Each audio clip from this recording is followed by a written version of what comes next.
আমি তুমি কোথায় যাচ্ছ? কোথায় ঘুরতে যাবা? তাহলে চলো, যাবা না ঘুরতে?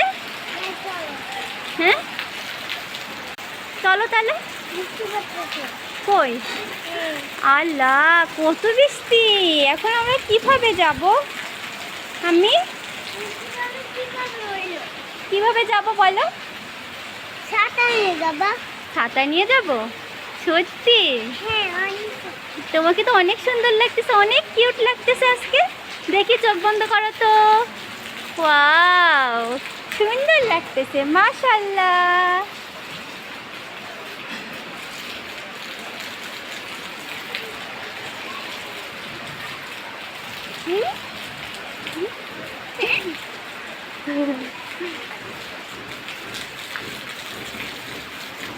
গাল হাত দাও, আল্লাহ হাফেজ দিয়ে দাও।